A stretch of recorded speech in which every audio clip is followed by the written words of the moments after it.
Ok, j'ai le petit chapeau de princesse de Léa, je crois que c'est celui de Léa, parce que je voulais raconter la petite histoire de la princesse et le petit pois. C'est une fable de Hans Christian Andersen et qui raconte qu'un prince voulait absolument trouver une vraie princesse à épouser et que malheureusement toutes les princesses qui se présentaient à lui n'étaient pas de véritables princesses.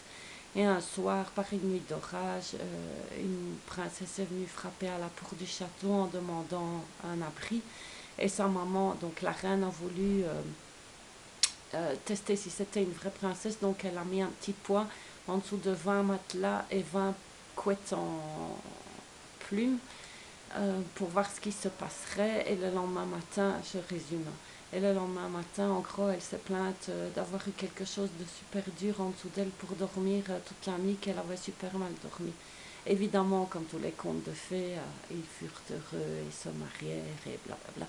Mais tout ça pour dire que je pense que tous les gens qui ont la fibre sont des princes et des princesses si on suit cette moralité de cette histoire-là. Pourquoi? Parce que pour dormir, c'est parfois juste le pli, un bête petit pli dans la robe de nuit ou dans le drap va être tellement gênant qu'on va devoir le bouger, que aucun matelas, aucun coussin, que ce soit le plus génial oreiller du monde, après 2, 3 jours de dormir dessus, on dirait qu'on dort sur un truc en béton ou quelque chose de super dur.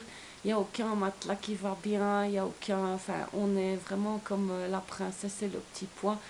Euh, c'est pour ça que si vous êtes en présence de quelqu'un qui a la fibre ou d'autres douleurs chroniques, on va toujours vous dire ça va, tu veux pas t'asseoir, tu veux un coussin, t'es bien mis.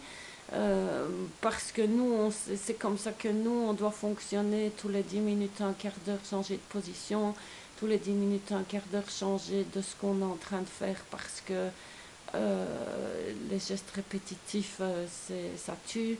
Et qu'on est en même temps hyper méga dur parce que pour tenir le coup avec une douleur sans arrêt 24 sur 24, 365 jours par an, il faut être super costaud. Et d'un autre côté, on a l'impression d'être hyper fragile parce que la moindre des petites choses, un truc trop serrant, un petit pli en dessous de nous quand on est assis ou quand on dort, ça peut donner des douleurs indescriptibles. Donc voilà, c'était mon petit conte de fées. Tous les fibros et toutes les fibros sont des princes et des princesses.